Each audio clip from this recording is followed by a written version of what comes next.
Welcome back to Storytime with Andy. We're reading The One Thing by Gary Keller, Chapter 15. Live for Productivity. Quote, productivity isn't about being a workhorse, keeping busy, or burning the midnight oil. It's more about priorities, planning, and fiercely protecting your time. Unquote. Margarita Tartakovsky. He always puts such hard names in here to pronounce. All these researchers and people. Anyway, chapter 15. Ebenezer Scrooge's story might have been a footnote in literary history except for this. He acted. Passionate about his new purpose and empowered by a priority that fulfilled it, he got up and got going. Productive actions transform lives. Productive action transforms lives. Let's go be productive will never be heard in the movies as the cavalry takes the hill. It's not the first choice a coach, manager, or general uses as a rallying cry to arouse deep emotion and inspire the troops. It's not what you say to yourself as you take a deep breath and dive into a challenge or face competition. And Dickens never had Scrooge utter these words as he took command of his transformed life. Yet productive is exactly what Scrooge was. And there's no better word than productivity to describe what you want from what you do when the outcome matters. We are always doing something. Working, playing, eating, sleeping, standing, sitting, breathing. If we're alive, we're doing something. Even if we're doing nothing, that's something.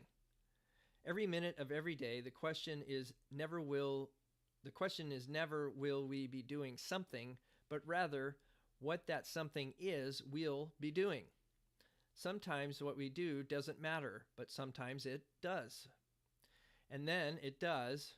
What we do defines our life more than anything else. In the end, putting together a life of extraordinary results simply comes down to getting the most out of what you do, when what you do matters. Living for productivity produces extraordinary results. Whenever I teach productivity, I always start by asking, what type of time managing system do you use? The answers are as varied as the number of people in the room.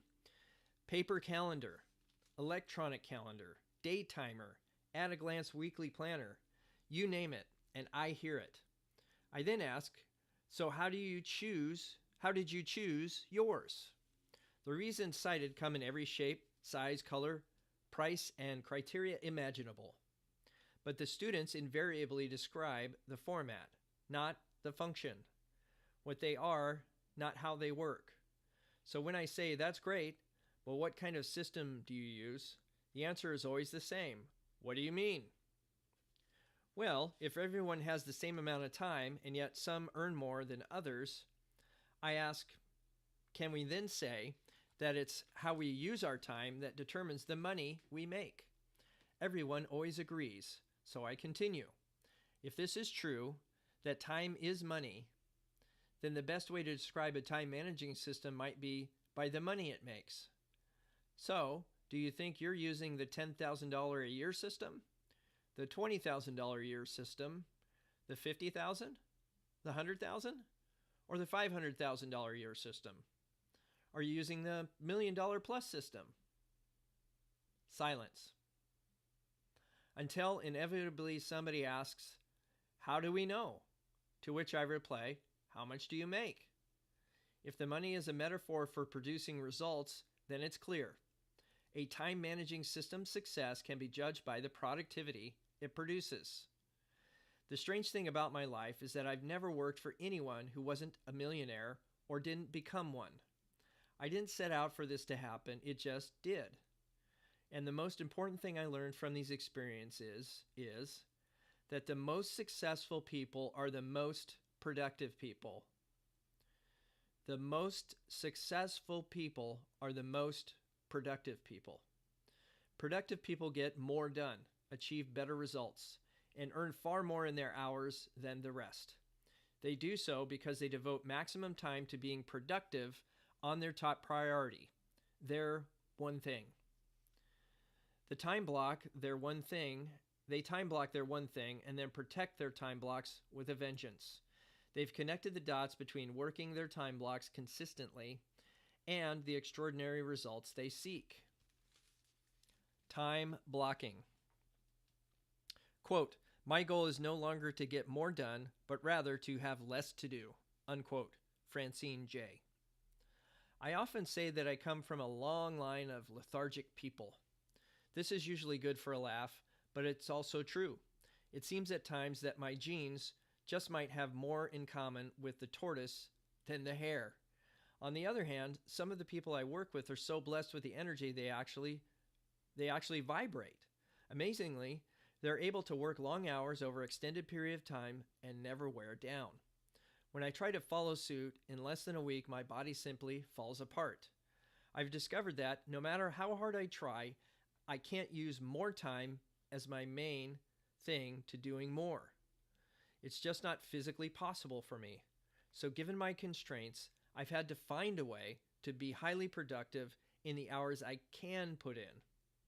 The solution? Time blocking. More people think there's never enough time to be successful, but that there is when you block it. Time blocking is a very results-oriented way of viewing and using time. It's a way of making sure that what has to be done actually gets done. Alexander Graham Bell said, "Concentrate all your thoughts upon the work at hand. The sun's rays do not burn until brought to a focus." Pretty good. Time blocking harnesses your energy and centers in on your most important work. It's productivity's greatest power tool. So go to your calendar and block off the time you'll need to accomplish your one thing. If it's a one-time one thing, block off the appropriate hours and days.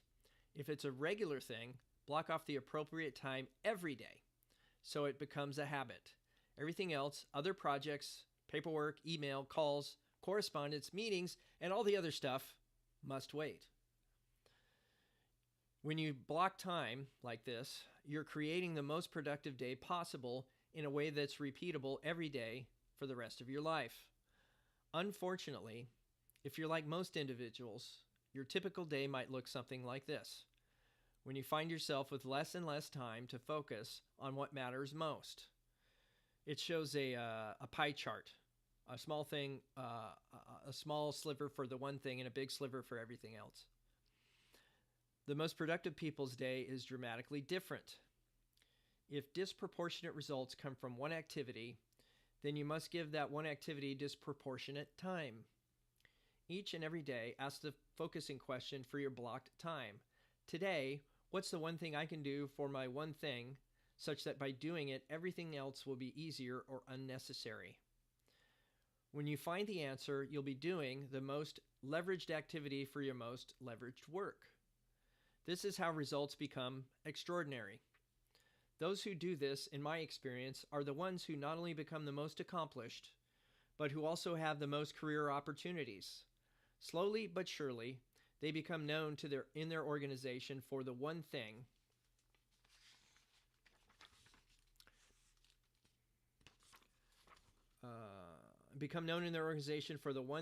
and become irreplaceable. Ultimately, no one can imagine or tolerate the cost of losing them. The opposite is equally true, by the way, for those lost in the land of everything else. Once you've done your one thing for the day, you can devote the rest of it to everything else. Just use the focusing question to identify your next priority and give that task the time it deserves. Repeat this approach until your workday is done. Getting everything else done may help you sleep better at night, but it's unlikely to earn you a promotion. Time blocking works on the premise that a calendar records appointments but doesn't care who those appointments are with. So when you know your one thing, make an appointment with yourself to tackle it. Every day, great salespeople generate leads, great programmers program, and great artists paint. Take any profession or any position and fill in the blank. Great success shows up when time is devoted every day to becoming great.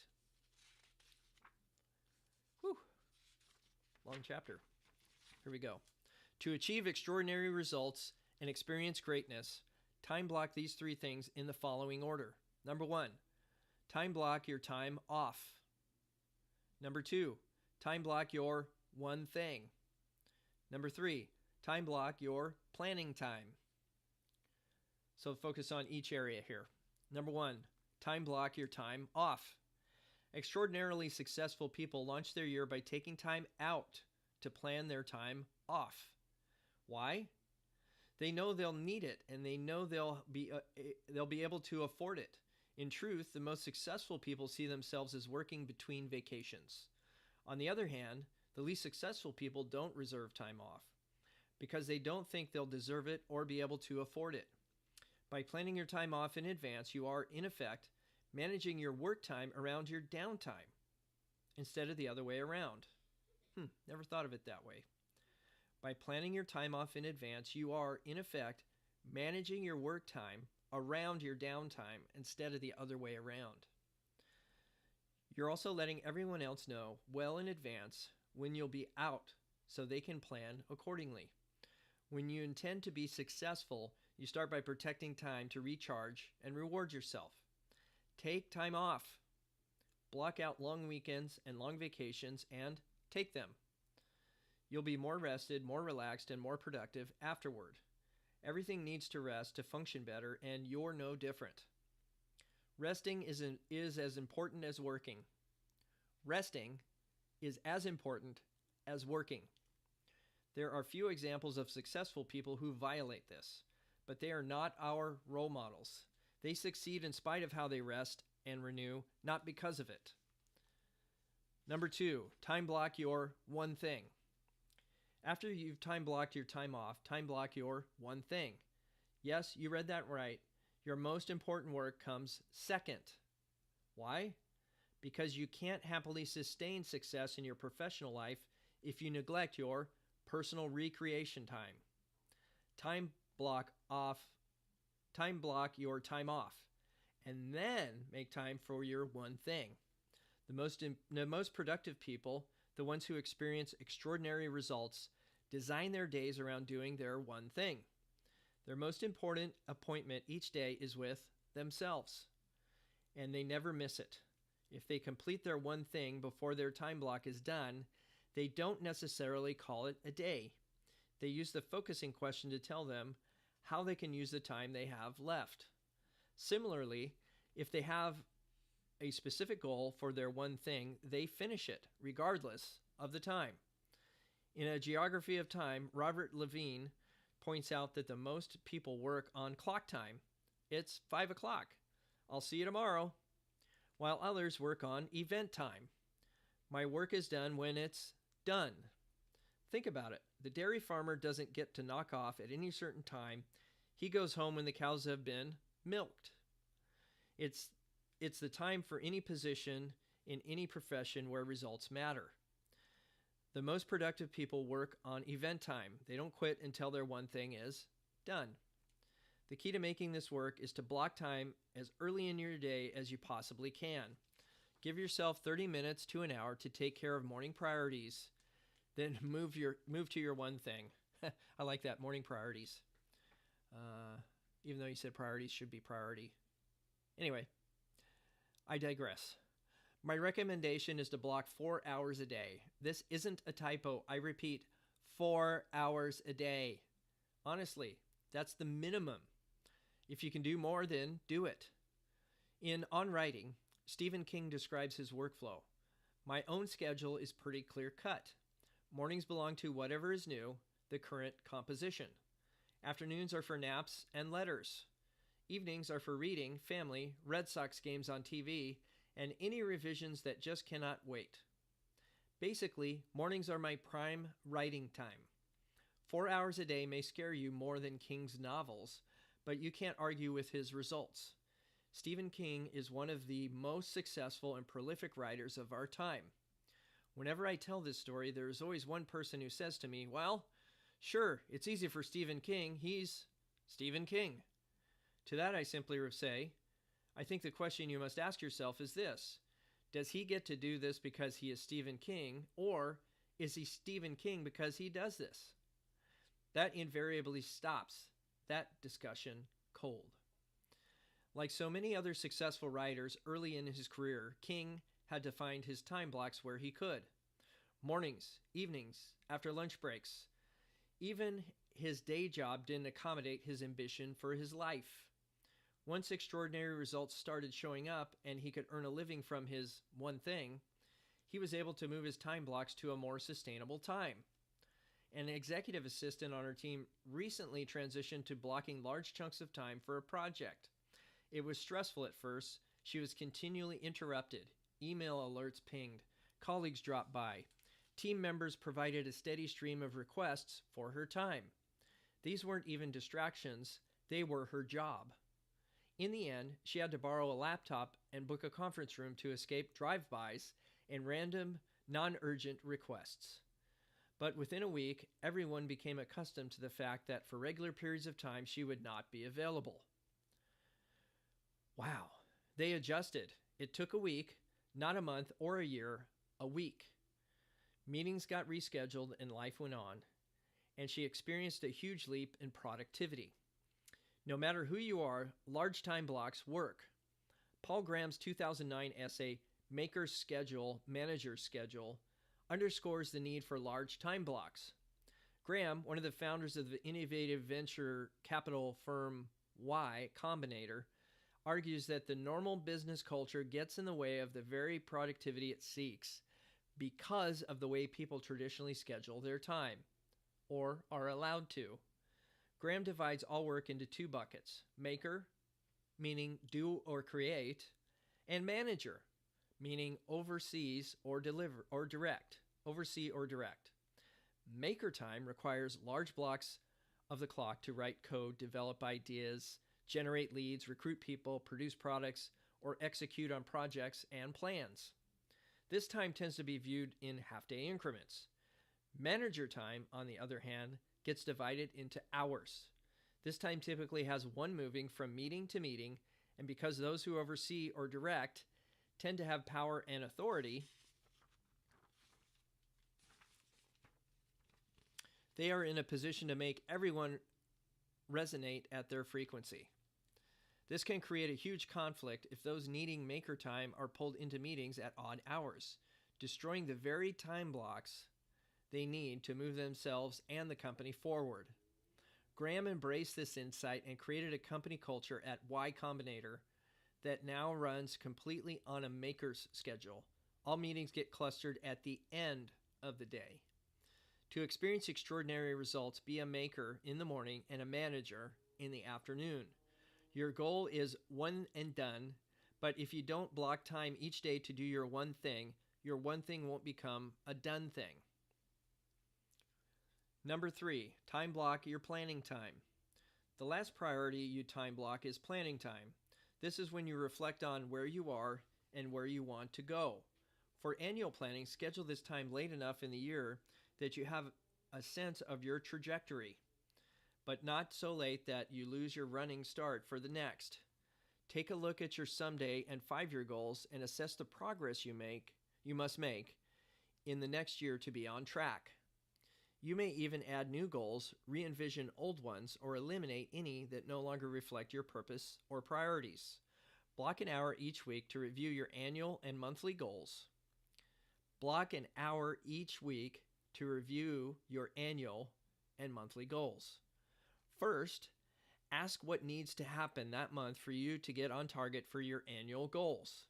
Then, ask what must happen that week to be on course for your monthly goals. You're essentially asking, based on where I am right now, what's the one thing I need to do this week to stay on track for my monthly goal, and for my monthly goal to be on track for my annual goal? You're lining up the dominoes. Decide how much time you'll need to achieve this, and reserve that amount of time on your calendar. In effect, you could say that when you time block your planning time, you're really time blocking your time to time block. Think about it. In July 2007, software developer Brad Isaac shared a productivity secret he reportedly got from comedian Jerry Seinfeld. Before Seinfeld was a household name and still regularly toured, Isaac ran into him at an open mic comedy club and asked him for advice on how to be a better comedian. Seinfeld told him the key was to write jokes. Hint, his one thing. Every day. Write new jokes every day. And the way he figured out how to make that happen was to hang a huge annual calendar on the wall and then put a big red X across every day he worked on his craft. After a few days, you'll have a chain, Seinfeld said. Just keep at it, and the chain will grow longer every day. You'll like seeing the chain, especially when you get a few weeks under your belt. Your only job is to not break the chain. Don't break the chain. What I love about Seinfeld's method is that it resonates with everything I know to be true. It's simple. It's based on doing one thing, and it creates its own momentum. You could look at the calendar and be overwhelmed. How can I commit to this for an entire year? But the system is designed to bring your biggest goal to the now and simply focus on making the next X in the chain. As Walter Elliott said, perseverance is not a long race.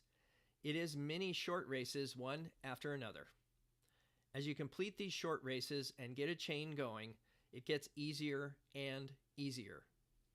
Momentum and motivation start to take over. There is magic in knocking down your most important domino day after day. All you have to do is avoid breaking the chain one day at a time until you generate a powerful new habit in your life, the time blocking habit. Sound simple? Time blocking is if you protect it. Protect your time block. For time blocks to actually block time, they must be protected. Although time blocking isn't hard, protecting your time block, the time you've blocked, is. The world doesn't know your purpose or priorities and isn't responsible for them. You are. So it's your job to protect your time blocks from all those who don't know what matters most to you and from yourself when you forget. The best way to protect your time blocks is to adopt the mindset that they can't be moved. So when someone tries to double hook you, just say, "I'm sorry. I already have an appointment at that time."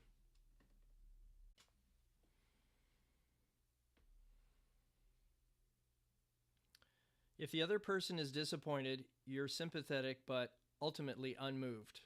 Extraordinarily results-oriented people, the very people who have the most demands on their time, do this every day. They keep their most important appointment.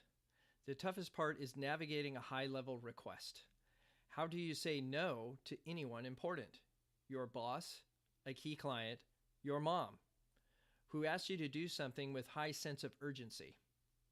One way is to say yes and then ask, if I have that done by a specific time in the future, would that work? Most often, these requests are more about an immediate need to hand a task off than about a need for it to be done immediately. So the requester usually just wants to know it will get done. Sometimes the request is real, needs to be done now, and you must drop what you're doing and do it. In this situation, follow the rule, if you erase, you must replace. If you erase, you must replace. And immediately reschedule your time block. Then there's you. If you're already feeling overbooked and overworked, it can seem incredibly challenging to hold to a time block. It can be hard to imagine how everything else will get done when so much time is given to one thing. The key is to fully internalize the domino fall that will happen when your one thing gets done. And remember that everything else you might do or have to do will be easier or unnecessary.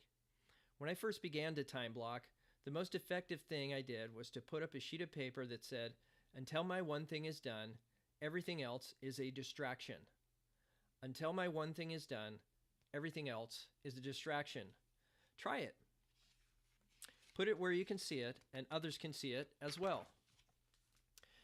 Then make this the mantra you will say to yourself and everyone else. In time, others will begin to understand how you work and support it. Just watch. The last thing that can knock you off your time block is when you can't free your mind. Day in and day out, your own need to do other things instead of your one thing may be your biggest challenge to overcome. Life doesn't simplify itself the moment you simplify your focus. There's always other stuff screaming to be done. Always. So when stuff pops into your head, just write it down on a task list and get back to what you're supposed to be doing. In other words, do a brain dump. Then put it out of sight and out of mind until the time comes. In the end, there are plenty of ways your time block can get sabotaged. Here are 4 proven ways to battle distractions and keep your eye on the one thing. 1. Build a bunker. Find somewhere to work that takes you out of the path of disruption and interruption. If you have an office, get a do not disturb sign.